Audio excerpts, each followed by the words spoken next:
કોપરાનું તેલ એટલે આંગળા મસ્ત આથ્યા હતા ને એ પણ સરસ રીતે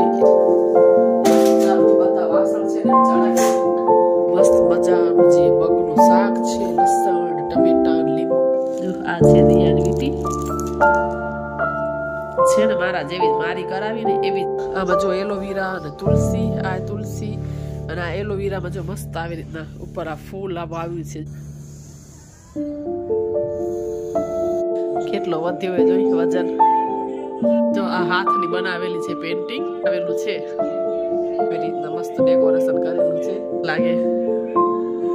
આ જો વરિયાળીની કોઈ ગેસ્ટ. આ જો ડિનર સેટ છે ને તૂટી ગયો તો ને એમાંથી એને આ જો લેંગીસ ફાટી ગયું હોય ને એટલે એને યુઝ કર્યું છે. વેસ્ટમાંથી બેસ્ટ કરી શકીએ. જ્વેલરી, ગોલ્ડની કાંઈ વસ્તુ એટલે એમાંથી કર્યું છે. Hello friends, welcome back to my channel. સ્વાગત છે તમારું એક નવા વિડીયોમાં. તો આજનો નવો વિડીયો છે એ સ્ટાર્ટ કરીએ. સવારના 10 વાગ્યાનો ટાઈમ છે. રસોડાનું થોડું ઘણું જે કામ છે એ કમ્પ્લીટ કરીને જ આવી ગઈ છું બેડરૂમમાં. બેડરૂમની ક્લિનિંગ છે એ કરવાની છે. તો જો અહીંયા દરવાજો છે બાલ્કનીનો એને ખોલી લીધો છે. ઘણા દિવસથી મને છે ને આ પાછળનો ડોર છે ને એને સાફ કરવો હતો, એકદમ ઝાપટીને ક્લીન કરવો હતો, બટ કાંઈ ને કાંઈ કામમાં રહી જ જતો હતો. મેં ચાલો આજે હવે કિચનનું ક્લિનિંગનું કામ પતાવી કમ્પ્લીટ કરીને બેડરૂમમાં આવી ગઈ છું ને સરસ રીતે મેં ચાલો એકદમ ઝાટકી લઉં એટલે જે બી ડસ્ટ હોય એ નીકળી જાય. તો આજકાલ છે ને શિયાળાનો ટાઈમ છે ને એટલે વધારે પડતો આ દરવાજો છે ને બંધ જ રહે છે એટલે જ રહી જાય છે સફાઈ કરવાનું. નહીં તો જો ઉનાળો હોય ને તો વધારે પડતો આ ડોર એકદમ આવી રીતના ખુલ્લો જો પાછળનો દરવાજો એટલે આ સાફ થઈ જાય. બટ શિયાળાનો ટાઈમ છે ને એટલે વધારે પડતો પાછળવાળો દરવાજો બંધ હોય છે એટલે આ રહી જાય છે. તો સરસ રીતે મેં એકદમ એને ઝાપટી લીધો છે એટલે જે બી ડસ્ટ હોય ને એ નીકળી જાય. સાથે સાથે અહીંયા બેડ ઉપર પણ થોડું ઘણું ઝાપટી દીધું છે એટલે ડસ્ટ જે પણ હોય નીકળી જાય. તો આવી રીતે જો વીકલી કે એવી રીતના તમે 15 દિવસે કે મહિને દિવસે એમ ડિવાઈડ કરીને જે કામ બાટી લઈએ કે 15 દિવસે આ કરવાનું છે, અઠવાડિયે આ કરવાનું છે, તો પછી બધા જ કામ એને આસાનીથી મેનેજ થઈ જાય છે. તો હું બેડરૂમમાં આવી રીતના જો 15 દિવસે કે અઠવાડિયે બધા જે દરવાજા હોય છે ને એ હું ઝાપટી લઉં છું. જેમ કે આ પાછળનો દરવાજો છે બેડરૂમનો, તો જે મેઇન ડોરનો દરવાજો છે એ પણ મેં સાથે સાથે કર્યો છે, પણ મેં એ શૂટ નથી કર્યું કેમ કે પછી બહુ બધું એકને એક વસ્તુ તમે પણ બોર થઈ જાઓ દેખાડું તો સારી રીતે અહીંયા આગળ બેડ છે એને પણ મેં સેટ કરી લીધો છે. પછી છે ઝાડુ કાઢવાનો ટાઈમ, તો અહીંયા કરજો બધા જ આરીસાન એ બી આજ ક્લીન કરવાનું છે. તો આજે છે ને હું એક એક રૂમ કરીને ક્લીન કરું છું. તો જો બેડરૂમ સારી રીતે નીટ એન્ડ ક્લીન થઈ ગયો છે. પોતું મારવાનું બાકી છે. પછી આવી ગઈ છું બહાર. એ મારા દીકરાનો રૂમ છે એમાં બી ઝાડુ કાઢી લીધું છે. અને જો હોલમાં બાકી છે પણ રહેવા દીધું છે. કીધું કે એક એક રૂમ કરીને આજ ક્લીન કરીશ. તો આવી ગઈ છું મારા દીકરાના રૂમમાં. અહીંયા બી જે નાની મોટી વસ્તુઓ પડી હોય છે એ સારી રીતે હું અરેન્જ કરું છું, રાખું છું. કેમ કે આપણે જેવી રીતે રાખતા હોઈએ એવી રીતના પછી છોકરાઓ ના રાખે. ભલે મારો દીકરો મોટો છે બટ આપણે રીતે તો એ ના જ રાખે, બધી એમને વસ્તુ પડી રહે છે. એટલે જો અહીંયા કને સ્પ્રેની બોટલ, ઓઇલની બોટલ, એનો કાંસકો એ બધું હું એવી રીતના થોડા ટાઈમે લૂછી નાખું છું. એટલે સારી રીતે એકદમ વ્યવસ્થિત દેખાય, નીટ એન્ડ ક્લીન દેખાય. સામે મિરર છે એને પણ મેં સારી રીતે પહેલાં લૂછી લીધો છે. પછી અહીંયા કને જો આવી રીતના મિરર એને એકદમ સારી રીતે ક્લીન કરી લઈશ. જેવું આવે છે ને સાફ કરવાનું કાચનું, તો એનાથી મેં કરી લીધો છે. એકદમ જો આરીસો છે એકદમ ચમકી જાય છે.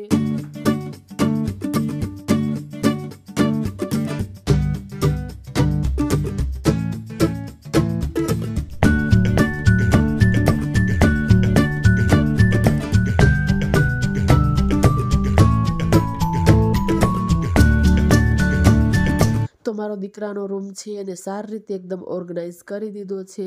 ઝાડુ બી નીકાળી લીધું છે અને બધું જે વસ્તુ આડી અવડી કરવાની હતી વ્યવસ્થિત મૂકવાની હતી એ પણ મૂકી દીધી છે. પછી બહાર હોલમાં આવી ગઈ છું. અહીંયા કને નીચે જે હું પાથરીને રાખું છું, આજકાલ શિયાળો છે એટલે ઠંડુ ન લાગે એટલે પાથરી જ રાખું છું. તો એને ઉપાડી લઈશ કેમ કે ઝાડુને કાઢવાનું છે એટલે એને ઉપાડી લઈશ. પછી સારી રીતે સોફાના કવર છે એને એકદમ વ્યવસ્થિત રીતે જો પાથરી દઈશ ઉપર. તો આવી રીતના છે ને સવારમાં ડેલી રૂટીનમાં આપણા ઘરના હાઉસવાઈફના કામો છે ચાલતા જ હોય છે, જેનો કોઈ અંત નથી. કેમ કે સવાર પડતાની સાથે જ એટલા બધા કામો હોય છે જો આપણે કાઢવા બેસીએ કામો તો એક પછી એક એમ રાત સુધી બધા જ કામો નીકળતા જ આવે છે. બટ આપણે જેટલા કરી શકીએ, શક્ય હોય, થાક બી ન લાગે એટલે એવી રીતના ડિવાઈડ કરીને થોડા એક કામ છે એ હું કાઢું છું. એટલે આપણને થાક બી ન લાગે ને બધું વ્યવસ્થિત બધું હેન્ડલ પણ કરી લઈ ટાઈમ ટુ ટાઈમ. તો અહીંયા જો સોફા બી અરેન્જ કરી દીધા છે અને પછી અહીંયા કને રસોડામાં અને હોલમાં ઝાડુ કાઢવાનું બાકી હતું અને અંદરના જે 2 રૂમ છે એને મેં કમ્પ્લીટ એકદમ સાફ કરી લીધા છે. રૂમ બંને નીટ એન્ડ ક્લીન થઈ ગયા છે. તો બધું કામ જો કમ્પ્લીટ થઈ ગયું છે. ઘર એકદમ સાફ સુથરું થઈ ગયું છે. તો ઘરનું બધું કામ કરીને હવે નવરીથી અને આજે છે ને મને હેરમાં છે ને ઓઇલ અપ્લાય કરવાનું છે. તમે હું હેરમાં મસાજ કરી લઉં પછી રસોઈ કરું. તો આ છે ને હમણાં શિયાળો છે એટલે બધાના વાળ લગભગ ઉતરતા જ હોય, તો હું આ છે ને ઓઇલ યુઝ કરવાની છું.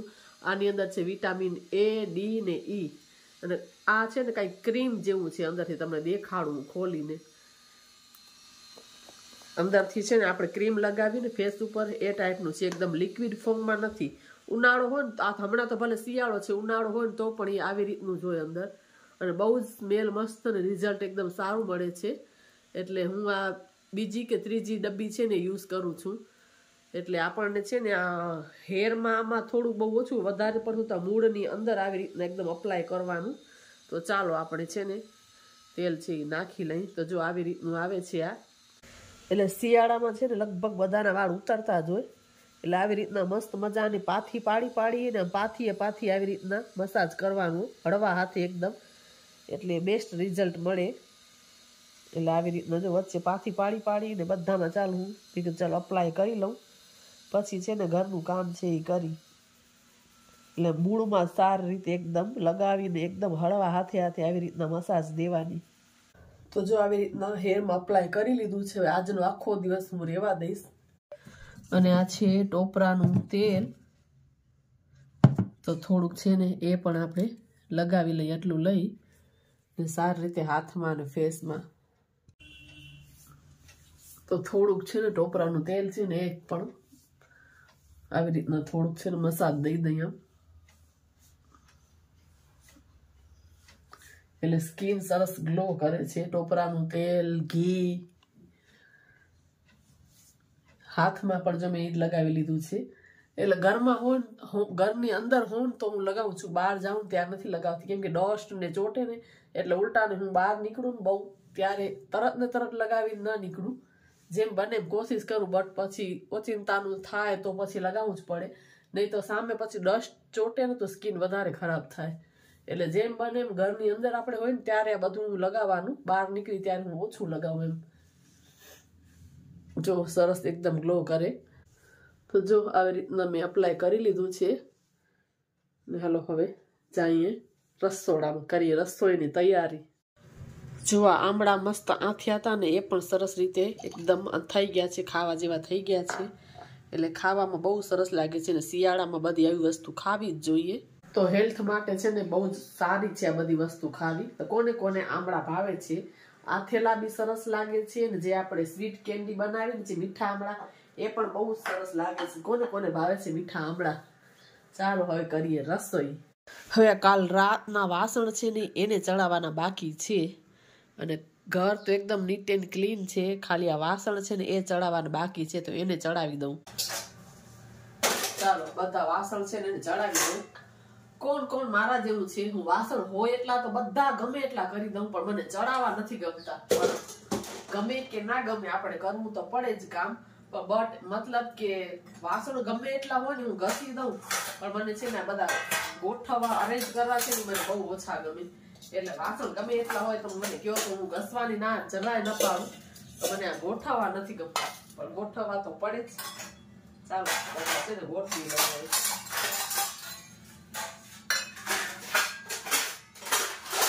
બધી નવી ડીશો હતી ને એટલે યુઝ નથી કરી, બટ ધોઈ નાખી છે કેમ કે એમને એમ કોઈ પણ વસ્તુ મને નથી ગમતી વાપરવી. એટલે આજે બધી નવી ડીશ લીધી છે ને તો એને વોશ કરી ને પછી લૂછી ને નાખી દઉં. એકદમ મહેમાન આવે ને તો સમોસા કે આપવા હોય ને તો સરસ થાય. એટલે આ ટાઈપની છે. જો નાસ્તા માટે સારી થાય. સરસ મજાના ભાત બની ગયા છે. અહીંયા લોટ છે ને એને બાંધી લીધો છે અને મસ્ત મજાનું જે મગનું શાક છે, લસણ ટમેટા લીંબુ નાખીને બનાવ્યું છે. હવે ખાલી ધાણા નાખવાના બાકી છે. એટલે સરસ મજાનું જો શાક છે ને એ પણ બની ગયું છે. અને હવે છે ને ગરમા ગરમ રોટલી છે એ બનાવું. એટલે મારા દીકરાને ઉતારી દઉં ગરમા ગરમ રોટલી, પછી અમે પણ બેસીને જમી લઈ. ચાલો મળીએ પછી. સાંજના વાગ્યા છે 4 અને જો આવીશું દેરાણીના ઘરે. દિયાની વીટી કરવા દીધી હતી મારા જેવી, તો થઈ ગયેલું. હાલો જોતી જાવ ને, અમને જવાનું છે યોગા ક્લાસ, એટલે જોઈને પછી નીકળી જાય યોગા કરવા. તો આ જો વીટી દેખાડું તમને. દિયાની વીટી છે ને મારા જેવી જ મારી કરાવી ને એવી જ એને બહુ જ ગમતી હતી, એટલે એવી જ કરાવી છે. આ જો અમે પહેરી છે ને આવી મેં પેલા ચાંદીમાં કરાવી હતી, એટલે એને પણ દિયાએ જો કરાવી આવી રીતના.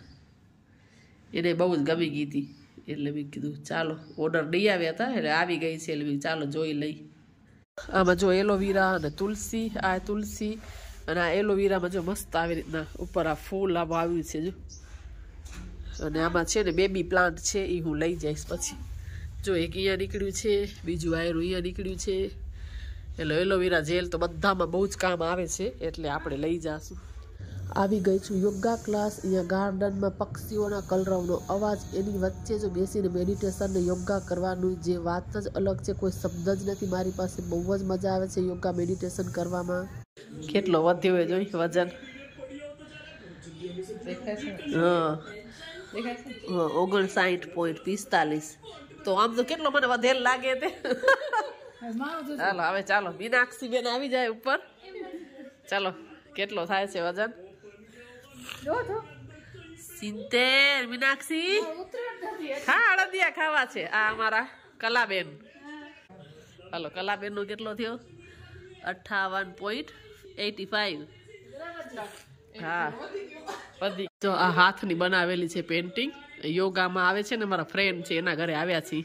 તો આ બધું હાથનું બનાવેલું છે પેન્ટિંગ ને બધું. જો આ હાથેથી બનાવેલી છે. આ છે જો આ એને હાથેથી બધું કર્યું છે આર્ટ, પેન્ટિંગથી આમ કલર કરીને. અહીંયા કને જો આવી રીતના મસ્ત ડેકોરેશન કરેલું છે. જો આ બોટલ કેટલી સરસ લાગે. એમને જ છે ને ફેશનની ને શોભાની. આ શેમાંથી બનાવ્યું? આ જો કલરના પેન્ટના ડબ્બા હોય ને એનાથી બનાવ્યું છે. હા અને આ કપડામાંથી બનાવ્યું લાગે. આ જો મટકા.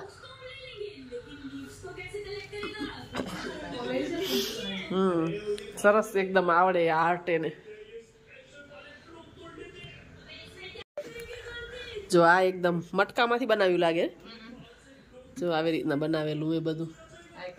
આ જો કલરના ડબ્બામાંથી બનાવ્યું છે. આ બોટલ આ મુખવાસ રાખવાની કે એમને જ છે? બરોબર.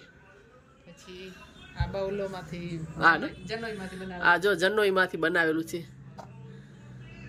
આવી રીતના શોપીસ છે આમ. જો આ હાથની બનાવવાનું છે આ બધું પેન્ટિંગ ને. એટલે કહું સરસ છે એકદમ આર્ટ બધું તમારું. આ જો ડિનર સેટ છે ને તૂટી ગયો તો ને એમાંથી એને આર્ટમાંથી આમ કર્યું છે. વેસ્ટમાંથી બેસ્ટ. જો કેટલો મસ્ત લાગે આમ. ગમે એમાં તમે યુઝ કરી શકીએ આપણે.